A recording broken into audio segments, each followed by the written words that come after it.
Bukankah ada hadis yang mengatakan la yarudul qada ila du'a, tidak ada yang bisa merubah takdir kecuali doa. Bayangkan kalau seorang wanita nggak berilmu nikah, nggak ngerti tuh menjelang 4 bulan tersebut harusnya kenceng doa, karena takdir ditetapkan saat itu.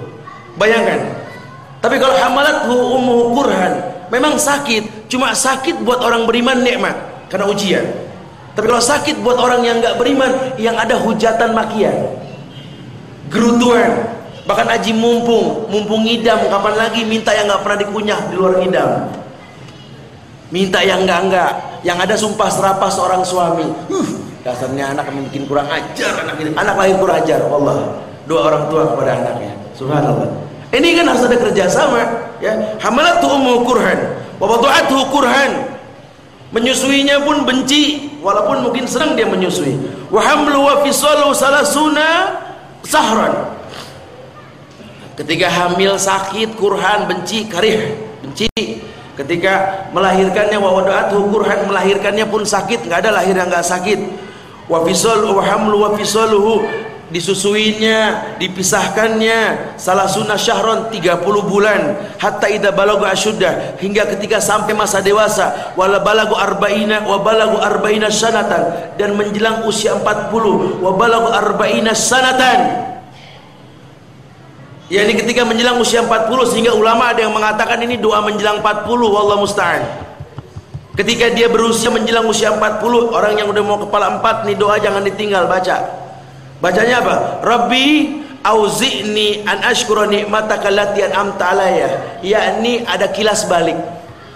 Duhai Tuhanku, ajarkan kepada aku untuk bisa bersyukur atas semua nikmat yang Kau berikan kepadaku. Karena sejak kecil sampai usia 40 banyak benar nikmat. Banyak, baik dari istri yang cantik, rumah yang bagus, anak yang lucu, kesehatan. Berapa banyak orang kurang sehat hari ini, kena flu, kena demam, kita tidak. Demi Allah, mulai kaji nikmat-nikmat yang Allah berikan. Kemudian dikatakan di sini bahwa allati an'amta an ashkura ni'mataka allati an'amta alayya, untuk bisa bersyukur atas semua nikmat yang Kau berikan kepadaku ya Allah, wa ala walidayya, dan kepada kedua orang tuaku. Bersyukur untuk nikmat yang diberikan kepadanya dan kepada orang tuanya. Berarti kan ini anak diperintahkan untuk paham perkembangan orang tua. Terus ada dialog, karena banyak sekali orang anak nggak bisa bersyukur untuk orang tuanya karena dia nggak tahu kelebihan orang tuanya. Orang tuanya nggak pernah terbuka, nggak pernah bercerita tentang kesulitan, tentang kemudahannya. Nanti di bab berikutnya ada pembahasan nanti, ya. Kemudian dikatakan wa an a'mala sholihan tardahu, di mana ajarkan aku untuk bisa bersyukur atas semuanya itu ya Allah. Tujuannya apa? An a'mala sholihan, agar aku bisa beramal soleh. An a'mala sholihan tardahu, agar aku bisa beramal soleh untuk menggapai ridhomu. yakni amal soleh yang landasannya syukur tadi. Makanya ketika Nabi dikatakan, untuk apa hingga bengkak kakimu beribadah ya Muhammad, apa kata beliau? Tidak bolehkah aku bersyukur?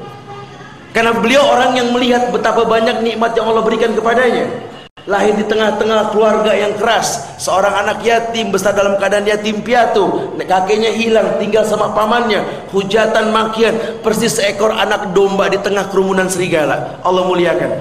Maka ketika Abu Bakar As-Siddiqul Akbar ini beliau ditanya, beliau mendengar perbedaan para sahabat yakni Abdullah bin Abbas ketika beliau mendengar khilaf antar sahabat, menerjemahkan kalimat idza ja'a nasrullahi wal fath itu.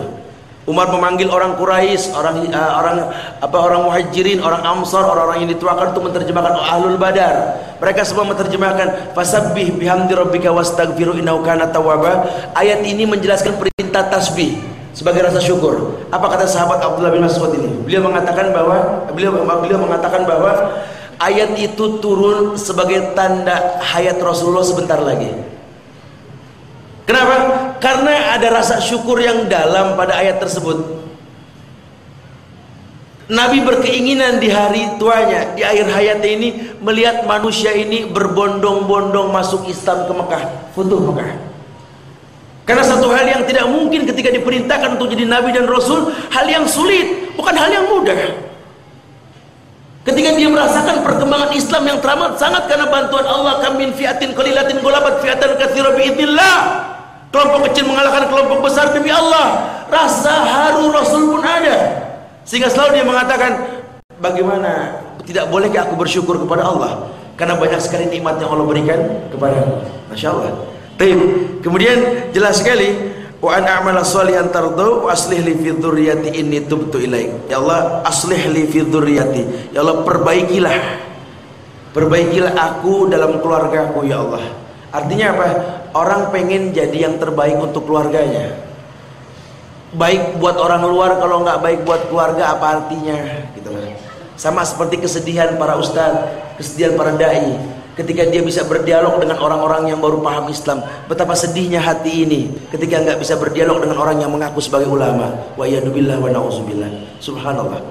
Ini sangat disayangkan sekali kejahilan yang dipertontonkan. Baru kemudian ulaikal ladzina nataqabbalu anhum ahsana ma amilu wa natajawazu an sayyi'atihim fi ashabil jannah. Bayangkan janji Allah ini. Mereka itulah, kata Allah, mereka itulah orang-orang yang Allah terima amal baik yang telah mereka lakukan.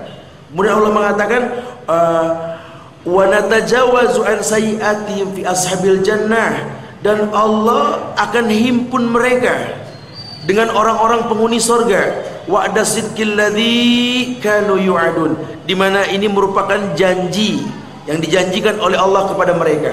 Berarti kemuliaan yang akan kita gapai dengan cara yang benar, dengan yang diterangkan oleh tadi ya. Allah musta'an. Baru kemudian hadis ayat yang terakhir di bab yang pertama ini, yakni surat Al-Baqarah ayat 215.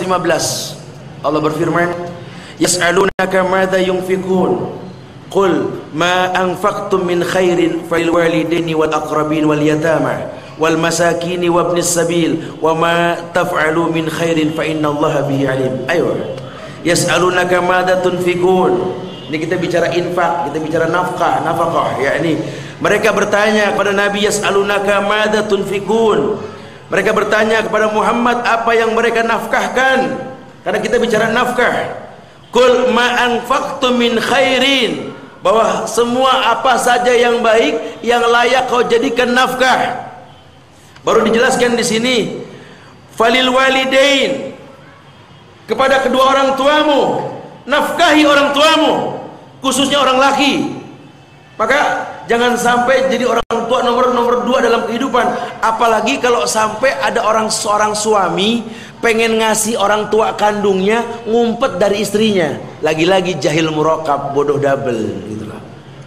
Habis istri saya cemburu. Anda suami yang tegas. Ini bahtera rumah tangga nggak mungkin bisa berlabuh di surganya Allah kalau dipimpin sama laki yang nggak ngerti keridhaan Allah untuk rumah tangganya, diridho orang tuanya. Didik istri untuk bisa mengetahui bahwa sampai kapanpun orang tuamu nomor 1 ketimbang mereka. Kalau istri adanya di hati, ketika kita memeluk orang tua kita, istri pun memeluknya, bukan menjadi pesaing utama dalam kehidupan. Ini tidak, salah sekali. Karena bahasanya nafkah, kita nafkahi orang tua, itu yang pertama kali. Falil walidain, yakni kepada kedua orang tua, wal aqrabin, kerabat dekat. Bayangkan tuh arahannya tuh. Jadi kalau orang mendakwahkan kemuliaan, dakwakan yang pertama kali, maka kalian yang punya harta ini, bantulah orang tua kalian. Aqrabin, kerabat dekat kalian. Wal yatama, anak-anak yatim. Wal masakin, adanya tahapan-tahapan. Wabnis sabil, orang yang sedang disafar, orang-orang di jalan. Wa ma taf'alu min khair fa innallaha bihi alim. Enggak diperintahkan untuk menyebut siapa pimpinan orang miskin, siapa pimpinan anak yatim, lah, seluruhnya. Dakwahkan mereka yang punya harta untuk membantu saudara-saudara mereka. Bantu. Karena janji Allah, kalau kau bantu saudaramu, Allah bantu kamu. Kalau kau bantu saudaramu, Allah bantu kamu. Akhirnya kita manusia yang acap kali meminta kepada Allah sebatas keperluan. Kadang kalau sulit kita minta senang, kalau punya hutang minta dihilangkan dari hutang, bodoh minta dijadikan pandai. Itu wajarnya manusia. Tapi antum perhatikan, ambil pelajaran dari Nabi Adam alaihissalam, Nabi Allah Yunus alaihissalam, Nabi Allah Muhammad sallallahu alaihi wasallam. Nabi Adam dikeluarkan dari sorga, tapi tidak pernah